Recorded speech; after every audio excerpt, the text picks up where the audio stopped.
Yo, what's good, everybody? It's your boy Davidson. All right, story time.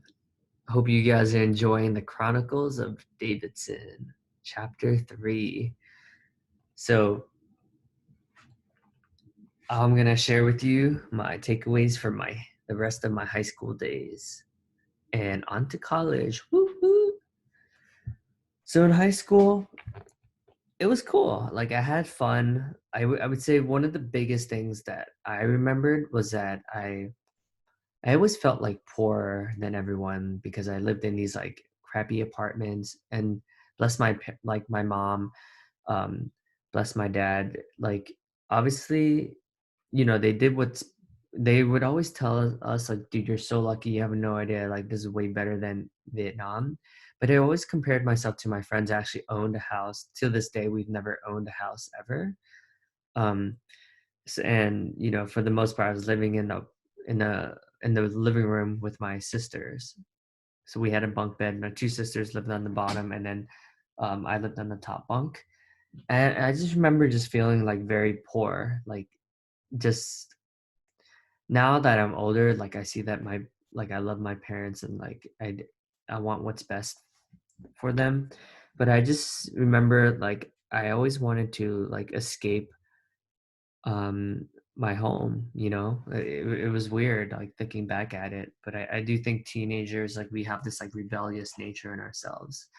um but I remember like the three friends like I was the closest with is this guy named Mike Ligori, who he invited me to his wedding, and it actually like really opened up my heart because we actually haven't really spoken in a while. Like I would hit him up every now and then, but I would have sleepovers, summer parties at his place all the time with me and him. We would just like go bowling alley.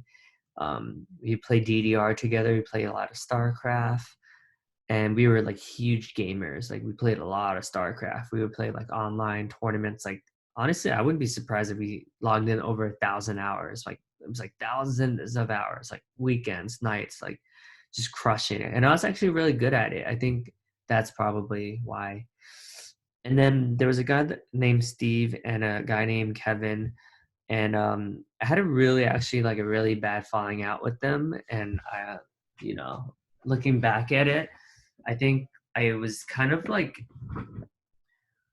I had a lot of different friend groups, and I think it was just due to the lack of communication. I want to take full responsibility that I was not communicating because I was always afraid of conflict. But I remember, mm, I don't want to mention names because this is like a long time ago, but I remember like my other good friend, I think, oh, okay, I think now I remember what happened.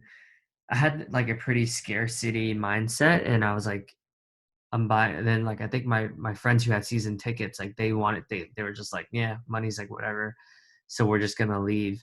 And I was like, dude, like, no, if I bought a ticket, like I'm gonna stay the whole time, because for me, like the ticket dollar of a Six Flags ticket was like a lot of money, like for a poor kid who like gets free lunch, like that was a lot. But I remember like other friends were coming later, so I decided to like stay with them. And then my first group of friends who I came with just left, and I think like I don't know what drama happened, but essentially after that, like I kind of stopped hanging out with my old friend group, and then yeah, so that was interesting. But anyways, so high school, if I was to summarize it, I would say a lot of like we did a lot of like fun stupid stuff. Like I felt really close to Rick, who I call him Diaper Buddy, who we still hang out today. Was at his wedding, and I love hanging out with him and Hannah. So happy for him that he's married now. And then Schumann, who I lived with for a little bit. And oh yeah. So anyways, and the other two friends I was like really really close to was Dan Jones, and we played a lot of video games. Watched, like, he was really nice, like he is really nice, like him and Mrs. and Mr. Jones and Steve, like we would show at his sure house in Margate. Like that was really cool. They pretty much like adopted me like another son. I think I even bought when I went to Rutgers. I bought his parents like Rutgers like hats or something like that. But I just remember like I really really like appreciate you guys, and thanks for everything. And so between him and Mike, and I was like pretty close to Steve and Kevin as well. Like I would say I would spend 90% of my time outside of home. Like I really wasn't home like that much at all, you know. Um, so, and I remember like I used to write poems in this website called Zanga. Shout out, like, yo, let me know if you guys have used Zanga too. Zanga was a shit. But I remember I wrote like a poem about Starburst, and it was like about this girl I dated, and I remember just like being really really corny, but I was like really like I used AIM a lot, AOL Instant Messenger, and I always had like sleepless nights. You know, I'm not sure why, but I was never like a big sleeper. I'm not sure if it's because of like a lot of the trauma I had from high school and stuff like that, but that could be one of the chapters, trauma and forgiveness. Writing this bad boy down. So, all right. So, yeah, I went to. I remember like the Eagles. Dan Jones had a Super Bowl game, and the Eagles went to the Super Bowl, and we freaking lost to the Patriots. Broke my heart, man. Donovan McNabb. But little do we know, we come back with a vengeance eventually, much, much later on in life. Um, so yeah, I would say some of the teachers that have resonated, like I've I went through the stage at one point, going through like Landmark, the self-development program, where I reached out to all my previous teachers and told them like how much they meant to me and like thank you for teaching me.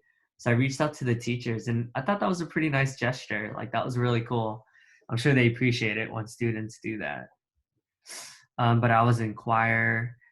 Miss Bass was like such an amazing choir teacher. Um, I remember like one of my favorite classes in high school was this guy named Mr. Sweeten. It was called Planetary Exploration, and that really piqued my curiosity. I was always like a huge science nerd. Like I would like really like read a ton of dinosaur books, earth books, like all this type of stuff. And it's interesting to see how that's coming back. Like there were always like areas in my life where I was always very curious. Going back to now how doing my podcast, like my curiosity leads me to interviewing more people, learning new things and more things. So it's definitely a really good personality trait that I'm very curious. So all right, stay tuned for episode 3. Wait, was that episode 3? Yeah. Let me know what you guys think of this so far.